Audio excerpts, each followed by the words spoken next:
Voilà. Monsieur le Président, chers collègues, je pense qu'il n'est plus nécessaire de tirer sur l'ambulance parce que tout au long de cette séance, nous avons noté que les opposants à cette loi interprétative sur la loi d'amnistie n'ont opposé aucun argument sérieux, aucun argument crédible, aucun argument qui mérite un débat profond et un débat contradictoire. Nous, en tant que membres du groupe parlementaire PASTEF, nous avons décidé de voter pour cette proposition de loi interprétative que notre collègue Amadou Ba a déposée en usant de son droit d'initiative législative. Et je voudrais l'en féliciter d'abord et je voudrais que tous les collègues le félicitent et l'applaudissent pour ce courage et également pour sa modestie. Parce qu'effectivement, quand il a déposé la première mouture, il y a eu des critiques, il y a eu des observations au sein même du groupe parlementaire. En dehors du groupe parlementaire, il a ouvert la porte à tout le monde, il a accepté d'écouter tous les arguments. Et en commission, il a eu lui-même à apporter des amendements. Et ça, c'est son droit, parce que tout député a le droit d'amendement.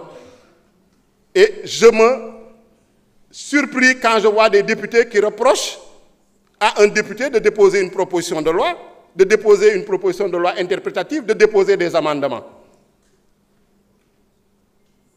Je suis surpris également d'entendre des organisations de la société civile qui demandent à l'Assemblée nationale de surseoir à délibérer.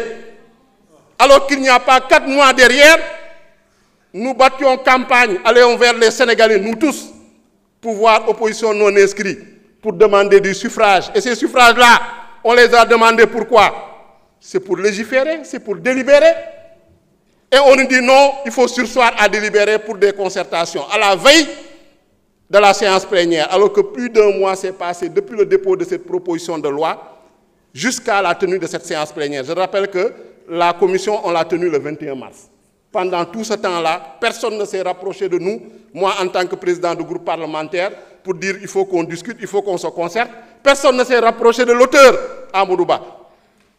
On a expliqué aux Sénégalais, on est allé tenir des conférences de presse, on est allé sur les plateaux de télévision expliquer cette proposition de loi partout. Discuter avec les Sénégalais, discuter avec les organisations sérieuses qui se préoccupent des victimes, discuter avec les victimes, avec les détenus. C'est pourquoi quand ils ont compris, ils ont soutenu cette proposition de loi.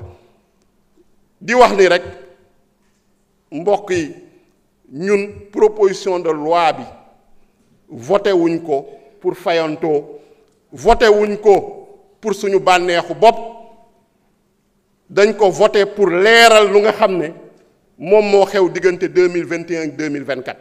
leeral nag luñ ci bëgg a leeral mooy ñuñ ci rey ñoo xam ne dañ see ñàkk seen bakken ñu boom leen ñoo xam ne dañ leen torturer loolu nañ ci bëgg a leeral moo tax ñu voté ko.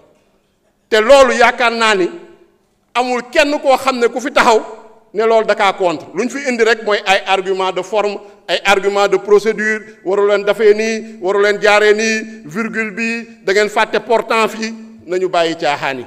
je pense que débat bi dafa waroon nekk un débat de fond la fi suñu collègue Amadou Ba proposé indi ñu proposition de loi bi ba pare mu nangul tamit déglu bu mu dégloo mu xam ne am na lu mu ci gën a mun a améliorer en commission mu ñëw améliorer ko indi ay amendement mais boobu ñuy wax tey ñëw ñu si bëri ñuy wax opposé wu à cette loi en séance plénière kenn gisu leen woon.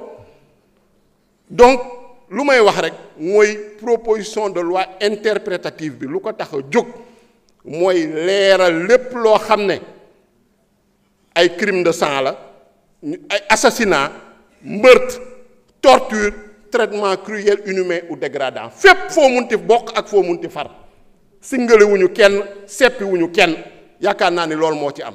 donc ñun looloo tax ñu jël suñu courage à 2 mains voté ko te di demander en tout cas procédure bi ne suivre pour ñu appliquer ko, qu'on puisse faire la justice, qu'on puisse faire la lumière, rendre hommage à ces victimes-là, à ces combattants de la liberté-là. Je vous remercie. Merci beaucoup.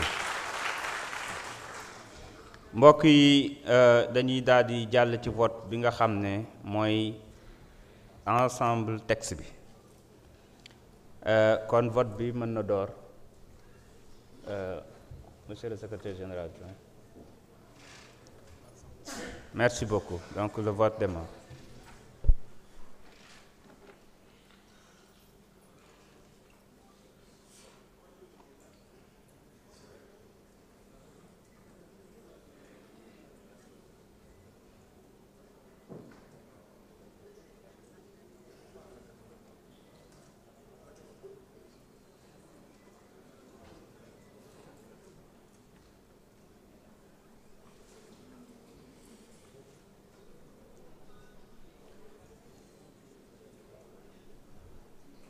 Tout le monde a voté.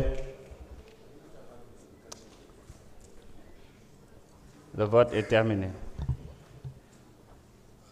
Sur 165, nous avons 146 participations, 126 pour, 20 contre, abstention 0. L'Assemblée a adopté. Je voudrais donc féliciter notre collègue Amadou Ba, numéro 2.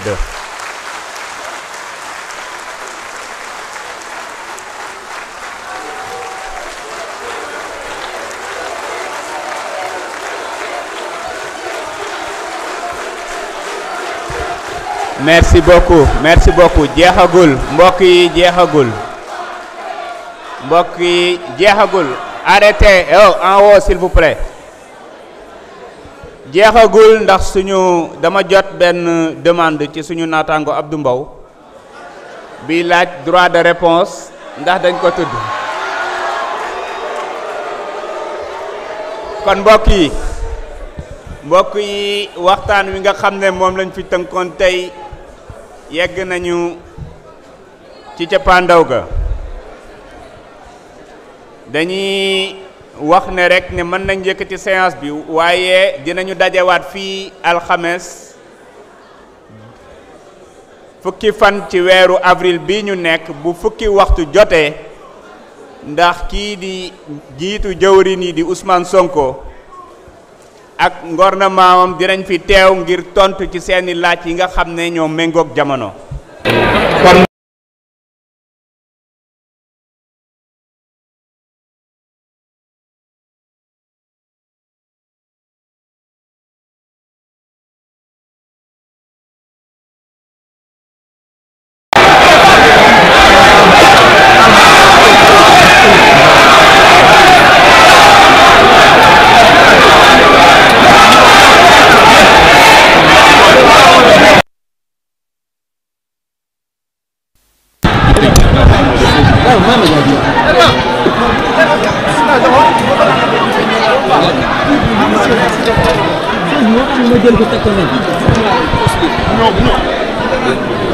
Voilà mbokku internet 313 digital mu ngi noonu kon mujjee nañu adopté li nga xamante ne moom moo di proposition de loi bi nga xamante ne moom la fi honorable député Amadou Ba indi woon lépp jëm ci li nga xamante ne moom la ñu ngir interpréter li nga xamante ne moom moo di la loi d'amnistie portant wala boog li nga xamante ne moo di loi d'amnistie bien sûr kon ñu jéem a xool ba xam dinañ fi am li nga xamante ne moom moo di ay réaction soit venant de ñi nga xamante ne ñoom ñoo di